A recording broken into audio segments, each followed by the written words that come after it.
Hey everyone, and welcome back to the Dungeon Dive. Daniel here. Alright, so this is, I believe, what is this? Episode 3? 3 or 4? I think it's episode 3. I forgot to check of what I talk about when I talk about Dungeon Dive. Just kind of my topic-based videos, conversations I have with the camera here, and hopefully some comments about different aspects of dungeon crawls and fantasy and adventure games and that kind of thing. And one thing I was thinking about tonight, because I just picked up a game here, Call to Adventure. So I'm sure some of you have seen this. There's been quite a bit of talk, quite a few videos made of that game. And that's why I'm calling this episode Yo Dog, I heard you like games, so I gave you a game to play before you play your game. And I just started thinking about how there is almost this entire subgenre of games that seem to be designed or have the ability to be used as games that you play before other games, and not just as filler or as something to pass the time before other people show up, but as games that augment other games, or games that facilitate some kind of, or have some kind of almost like a utilitarian use in making subsequent games you play better. One of the biggest examples that I can think of off the top of my head for that would be the little indie RPG Microscope, which is just a fantastic game in which you are world building. And we've used Microscope for a number of different pre-game situations with various role-playing games. Right now we are actually using it as a way to flesh out the world while we are playing our Dungeons and Dragons campaign. And I absolutely love that game for its ability to just, you have a session of Microscope before you start your game, and it gives all the players it puts everybody on the same page as far as where we are gaming, what's the world that our characters are living in.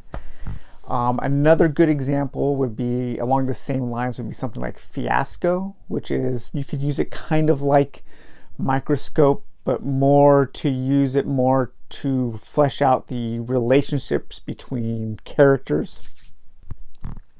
Another really cool one is the Quiet Year, which is basically just a deck of playing cards. You have a little deck of playing cards here. They're separated, the suits are separated into seasons. So you have summer, the diamonds are summer, the clubs are autumn, and the spades are winter, and then the hearts are spring. And you have a little book, and this is like a communal map building game. It kind of takes place in a post-apocalyptic world where you are playing a small civilization who has some time in between, kind of like two catastrophic events. You have a quiet year, you have a year to just live and build up your civilization before another bad thing happens. And you draw, as a group, as your players, you're drawing a map while you're playing, and you're solving questions such as, like, you might draw, all the animals and young children are crying and won't stop. You hold a discussion about this in addition to your regular action this week. Or a great atrocity is revealed. What is it? Who uncovers it? So then you, as the players, you discuss those topics, and then you draw something on your map that has to do with that. And you play through an entire year of seasons. And this would be just an absolutely awesome game to play as a group before you played something like Mutant Year Zero or some other kind of post-apocalyptic RPG. Another one is the game that I just reviewed that I don't really like at all, even though I'm getting kind of lambasted by by the defense force is out in strength.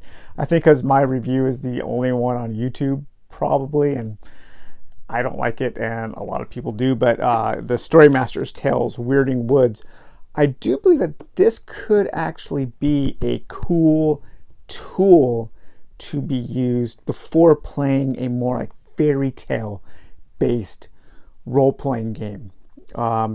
I think the cards in here, the story cards that just have the art, could really be used in interesting ways in a game or in a pre-game. You could kind of, take a few of these, and if you're trying to develop a character, you could draw some at random and think, okay, so I have the camp, some kind of wizard, or the rock golem, a hunter, will-o-wisps. So you could draw 5 cards at random and then try to come up with a way to utilize those cards in your character creation, or in the creation, if you're a DM or a GM, in the creation of a scenario or something. So in this instance, it would be kind of like using that book as a tool, or using that game as a tool to facilitate the play of another game. And somewhere, I think it's out. Yes, it's out in the other room because I use it when I play Dungeons and Dragons. A really great card game called Shindig Machine, which is kind of like, it's almost like, imagine Dixit, but all like really stark black and white, with all these all it is a deck of cards with all these crazy images on there. And I use it during D&D to sometimes, as a kind of divination, like what would my character do? And I draw a card, and it just helps me come up with like interesting ways. So to think outside of the box for how my character would act. And you could devise a whole game out of this deck of cards to help role play. You can use Dixit for that. Dixit is great for that. And then another game along the same lines as Microscope and Call to Adventure is this game called Life and Legend.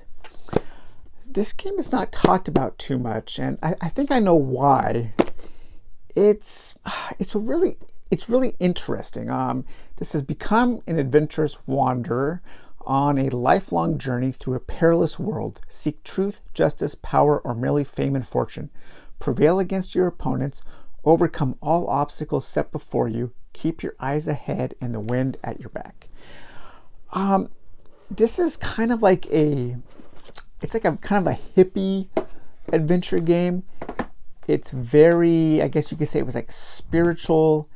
It reminds me of something that maybe, I don't know, that my parents would have been into in the 70s or something, along with like Jonathan Livingston Seagull or something like that. But it has like this card is just called, it's an event. Peace. It affects the world. Play immediately. Remove a world card and lay this card in place. You can get different kinds of, like, you can discover a far forest, and in the forest you roll a dice, you might find defilement or a dark stream or ancient insight or rebirth. It's kind of vague in its terms, and you kind of are living an entire life of this adventurer, but it's more like a spiritual feel, more of an internal adventure.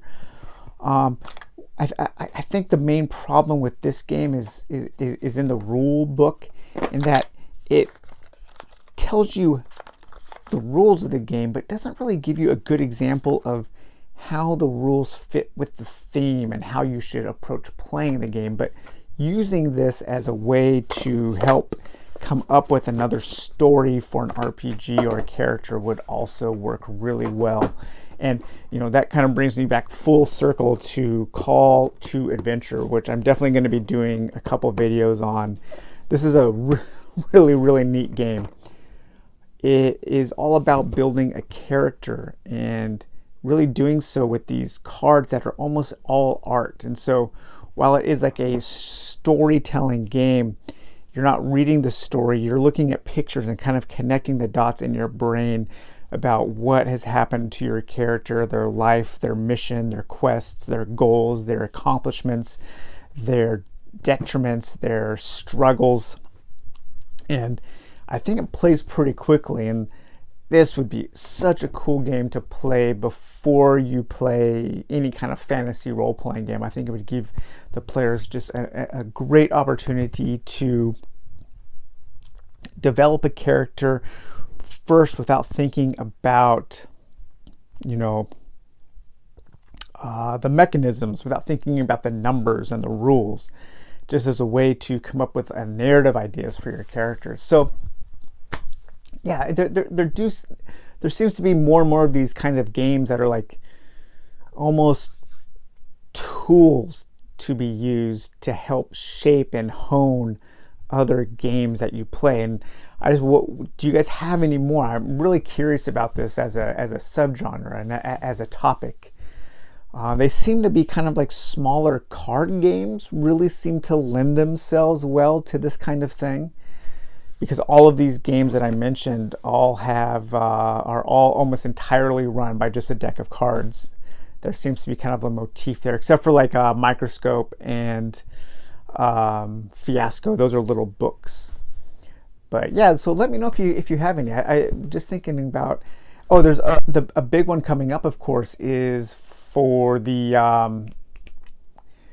Dungeon Crusade. So Dungeon Crusade, if you buy the other game, actually comes with a game that you play before the game. It's called the Avalon Adventure board game, and it's kind of like an overworld map that you play before you go into the small dungeons. And that's really cool. So you can take your party of heroes out on this adventure, kind of like Runebound, right? Going on, having random encounters, like Runebound or Talisman or something. And then after you've solved one of the quests there, you take your heroes with some of that progress into the game of Dungeon Crusade.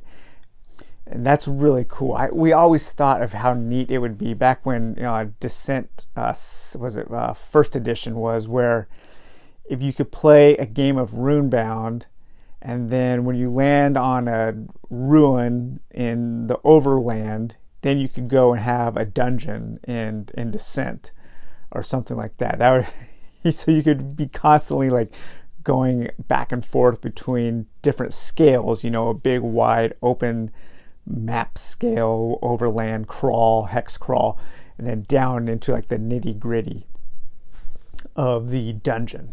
But yeah, so if you guys know of any other games like this, games that help facilitate the play of other games, or activities or things that you guys do to get yourselves and into the mindset of your characters for games, let me know, because I'd like to explore more of this topic. So, all right, well, I think that's going to be it. Just a quick little video tonight, and we'll talk to you guys later. Bye-bye.